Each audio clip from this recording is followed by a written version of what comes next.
So I've always grown lots of garlic, sometimes in great conditions and sometimes I have struggled. That was for the first couple of years, and then I was given a great formula for planting garlic, and now our garlic does quite well, and we get a lot of large-sized cloves, and we eat a lot of garlic, and we grow our own seed garlic for the following year too.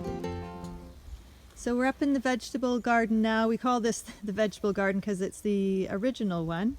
And there's Amy, she's helping pick some Sugar Daddy snap peas.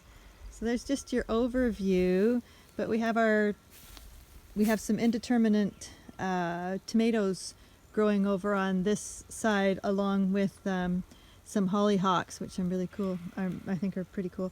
And we've got eggplant. This is where I grew romaine, which we're just about to pull this out, and we're going to plant our carrots that we're going to harvest in the winter. And then down this row we've got our peppers, and our peppers this year not doing that well because we've had really unseasonably cool weather and they don't like it.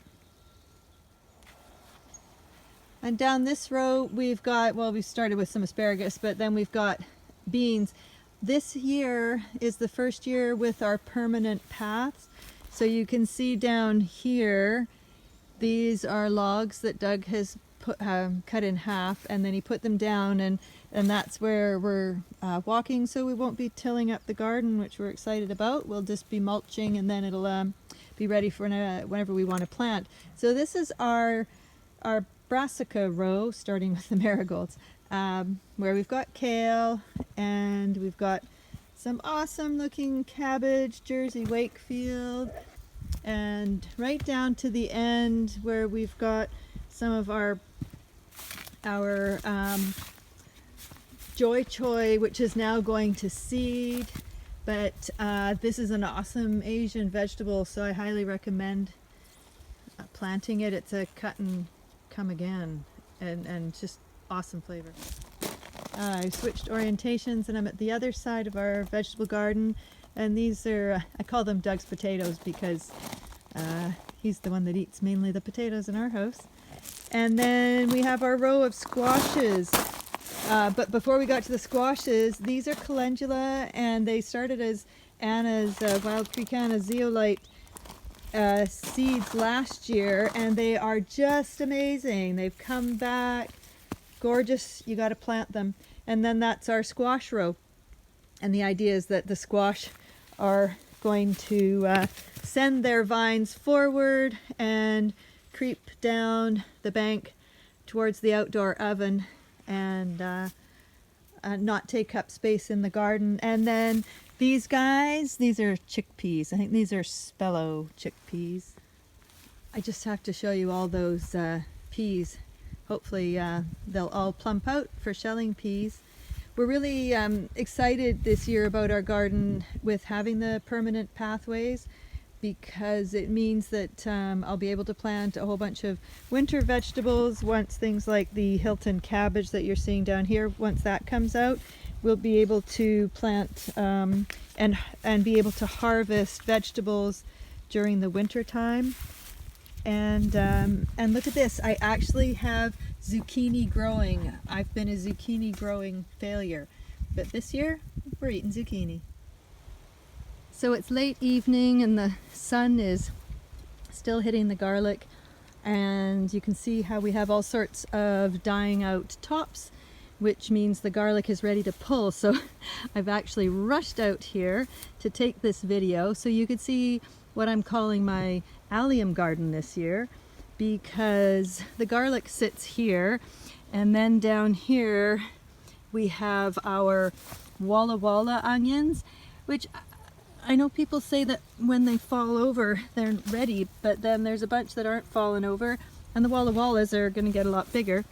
And then we've got our storage onions, and then we've got our our snapdragons, because when your daughter is a cut flower farmer, you start growing things like snapdragons in your allium garden. And then we've got the leeks, So they're doing really well. They won't be pulled for another few months, so they're gonna have lots of time to grow. And then I've got red onions, which I don't think are as big as they maybe should be, but this excites me because this is the first year I've actually grown a lot of onions. These are bunching onions up here, and again, whatever that means, bunching onions. We eat a lot of onions, so to me this is really exciting. We're down at the site of our tomato patch now. This area has formerly grown garlic and potatoes, but the sun hits it. It's not even 9 o'clock, and the sun hits it in the summertime really early, around 8:30. And as you can see, there's the sort of the mountains in the distance. The sun sets over there in the west, so this tomato patch is going to get a lot of sun. And we've always grown great tomatoes, but I'm excited to grow them here because of the length of daylight. So I have many different varieties here, but my favorite is a Princet Borghese for paste, as well as Agrapoli d'Inverno, according to my Italian friend. And then we've got Paul Robeson, which are big meaty tomatoes, and persimmons, which are an orange tomato that if you can grow those, they're a meaty sweet potato. I want to show you my these here.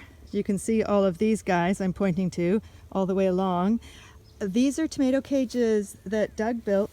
My guy Doug built them because the tomatoes get so big, as you can see.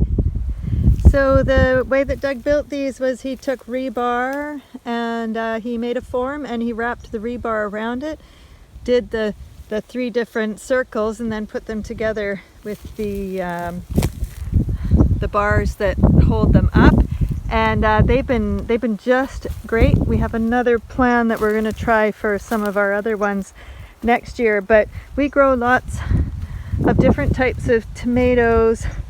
But one of the things that we do is I make a lot of tomato sauce. We have an outdoor wood-fired oven, and all year long I'm making pizzas almost every weekend.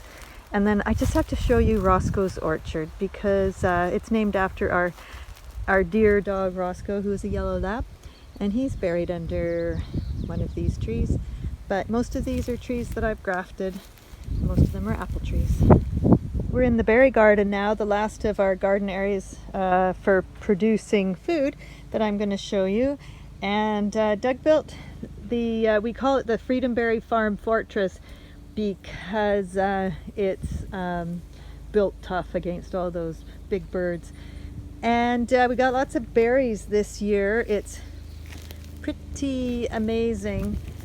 The production on these blueberry plants, and actually one of the things I love is when grandkids come and pick berries. So on Minnie and Grandpa's Freedom Berry Farm, I love it that they can just free range in the berry garden.